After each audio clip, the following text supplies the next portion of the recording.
So here we're going to go through a primer on cranial nerves and neuroanatomy. Now, along with the brainstem, this is one of the most difficult topics in neuroanatomy.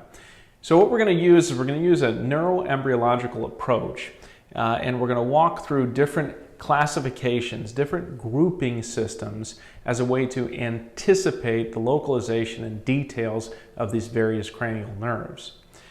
So this is our setup. This is the brainstem, midbrain, pons, medulla, and then this is our accounting for all the different cranial nerves. The first rash of nerves that we're going to walk through is cranial nerves 3, 4 from the midbrain, 6 in the pons, 12 in the medulla, and then 11 emanating from the cervical spinal cord, and it actually ascends into the skull and then exits. We can knock out from our memory just this huge swath of cranial nerves simply by knowing that they're part of this general somatomotor efferent group, which means that they're midline or they're medial at least, and they're efferent, so they're motor. So 4, 6, 12, 11, all they have is this general somatomotor efferent function, and they all are going to live medially. 3 is a little bit different because we're going to see it has a visceral efferent component as well. So general visceral efferent column, this neuroembryological organization, comprises 3, the Edinger-Westphal nucleus for pupillary constriction, that's its autonomic function, and then 7, the superior salivatory nucleus for lacrimation and salivation, 9, the inferior salivatory nucleus, and then 10, the dorsal motor nucleus of the vagus. Now what we're going to see is that 7, 9, 10, and 5 have multiple different cranial nerve nuclei and multiple functions. Special visceral efferent neuroembryological organization is constituted by, again, 5, 7, 9, and 10. These are going to have 4 different groupings. So 3, 4, 6, 12, 11, we knocked out with just one group. These other cranial nerves, 5, 7, 9, 10, that's where the real memory burden comes in because they have 4 different groups. They belong to 4 different neuroembryological groups. Special visceral afferent, 7, 9, and 10 as part of the solitary tract. That's taste from the anterior two-thirds of the tongue. And then special somatosensory afferent, 8. So the leftover cranial nerves 1, 2, and 8. 1 we're not seeing in the brainstem, it's olfactory. 2 is the optic nerve, so it's visual. So again, we're not seeing in the brainstem. But from that group, we're seeing 8, which is vestibulocochlear for hearing and balance. Finally, there's this this facial sensation from 5, and then also there's this 7, 9, and 10 that are pulled together in a very small contribution to this spinal trigeminal nucleus, but 5 from mesencephalic trigeminal, and then principal sensory nucleus. So again, 5 has a lot of different subnuclei. So let's start with this somatomotor set. This was the 3, 4, 6, 12, and 11 nuclei. They're midline cranial nerves, pure motor, plus 3 had that pupillary constriction. This is where they originate from the brainstem. Now notice we're no longer talking about the nuclei and their location. We're starting to show the nerves themselves as they exit. And 4 especially comes out laterally because it makes this immediate decussation. It crosses midline immediately and then emanates out laterally. But generally speaking, even though there's still the cranial nerve emissions from the nuclei, they're still fairly midline here. This is a sagittal view here. We see them all again in midline here. So here's cranial nerve 3 from top to bottom. Again, we can use the organization, the numerical organization, as a reference point from superior to inferior, where 3 lives up top, 12 lives at the bottom, and then 11 is that exception because it starts in the cervical spinal cord here. So 3, oculomotor nuclei, the recti muscles, medial, superior, and inferior recti muscles, the inferior oblique, levator palpebrae for the upper eyelids, eyebrows, and then pupillary constriction we talked about for that's autonomic component from the Edinger-Westphal subnucleus of the oculomotor nuclei. Next, we have 4, trochlear nucleus, superior oblique, contralateral. So we talked about the fact that it has this immediate decussation. So it crosses midline and innervates the contralateral superior oblique. A helpful little mnemonic is that if cranial nerve 4 is affected, let's say that this superior oblique is affected, if it's going to, the eye is going to drift upward, and then there's going to be a head tilt in the opposite direction to keep the eyes in line, to keep the visual object singular. So the head tilt is to the opposite side as the elevation of the superior oblique. Moving down to the abducens, lateral rectus only. So we said 3 covered the medial, superior, and inferior rectus. So it moves the eye inward, upward, downward.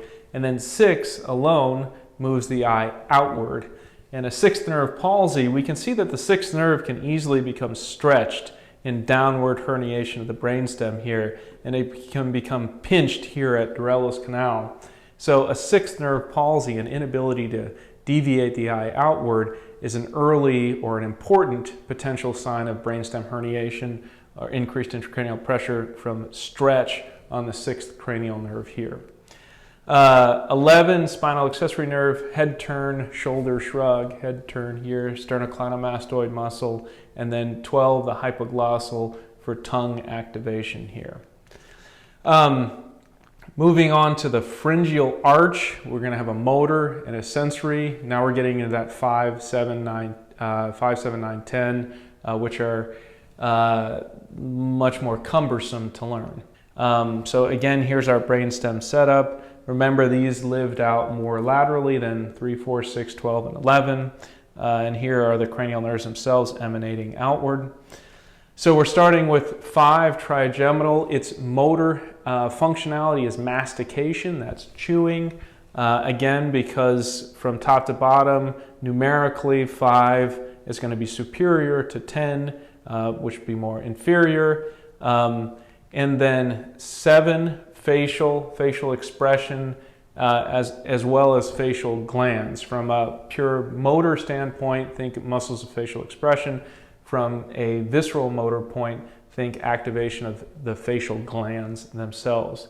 For 9, salivation, swallow, cardiopulmonary function, all these visceral and special visceral functionalities.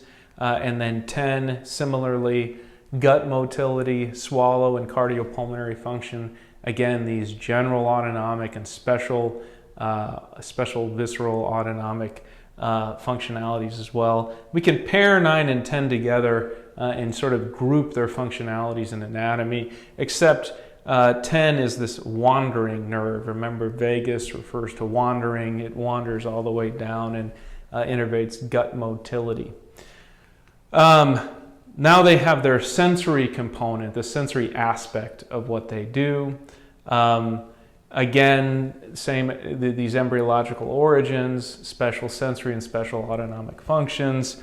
5, 7, 9, 10, here's their layout. Pons and medulla here. Sagittally here. Now we see these large elongated sensory nuclei from 5, stretching from the midbrain all the way down to the medulla here. There's 3 different subnuclei to learn. And then here are the nuclei of 7, 9, and 10.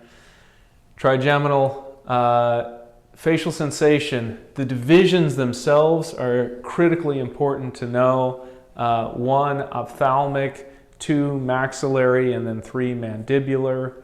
And then their exit points through the skull. And we're going to talk about the different foramen that these cranial nerves exit from, but we've been showing them here all along, but we'll talk about them in one big group at the end.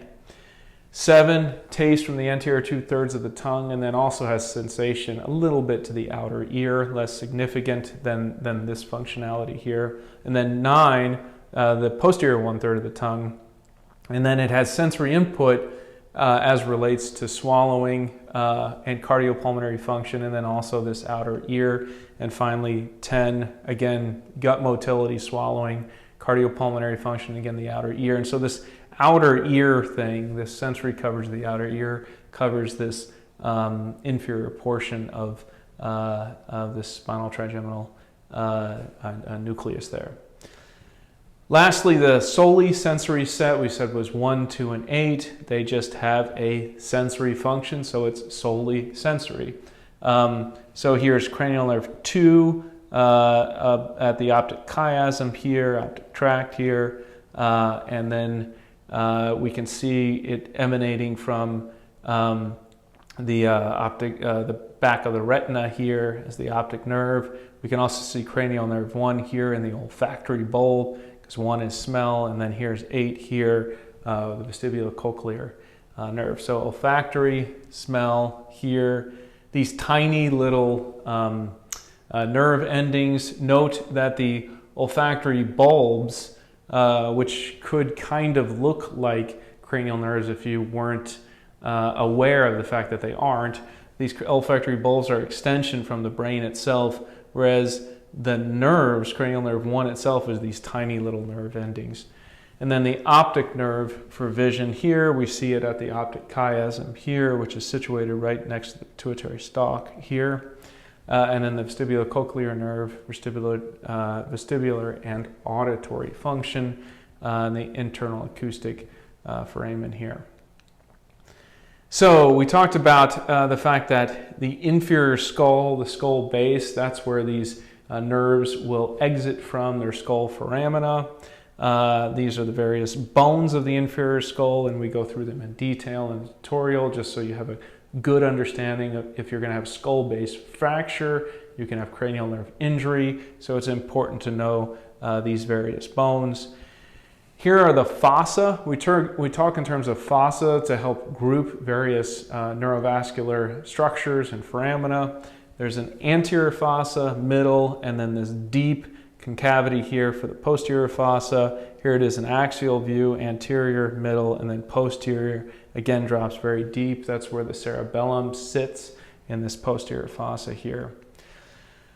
For the skull foramina, need to know them cold. There's 11 foramina, 12 cranial nerves, and then 6 vessels that you want to pay attention to, including the internal carotid arteries, jugular vein, vertebral arteries, middle meningeal artery.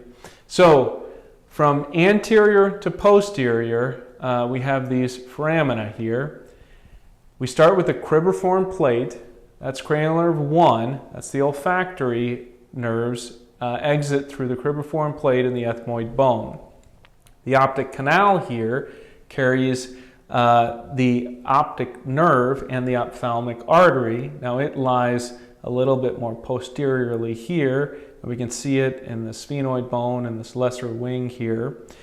Then we have the superior orbital fissure. This one's incredibly important because it carries cranial nerves 3, 4, and then the first division, remember that was the ophthalmic division, cranial nerve 5, as well as 6, and the superior ophthalmic vein. That's one of the vessels that we're trying to account for. So superior orbital fissure here. Then posterior to it, we have foramen rotundum, and we have this acronym, R2D2, the Star Wars character, to remember that foramen rotundum carries the second division, the maxillary division of cranial nerve 5. Then posterior to it, we have foramen ovale, which carries the third division of cranial nerve 5. And then we mentioned the internal acoustic meatus. Now look who comes through there is the cranial nerves 7 and 8. So sometimes when you have a Bell's palsy, a facial nerve palsy, you can also have involvement of cranial nerve 8. So you can have hearing abnormality and vestibular abnormality manifesting with some dizziness as well, and vertigo. The jugular foramen encompasses cranial nerves 9, 10, and 11, and the jugular vein, which helps with its naming. Hypoglossal canal for cranial nerve 12. And then foramen spinosum, the middle meningeal branch, right here, And then the carotid canal has this ICA, this internal carotid artery comes through it. And then foramen magnum here, the large foramen here at the base of the skull. Cranial nerve 11, remember we said it ascends in, and then we said it exits out of the jugular foramen. So it ascends up through foramen magnum coming from the cervical spinal cord and exits out of the jugular foramen. And then the vertebral arteries ascend through foramen magnum as well.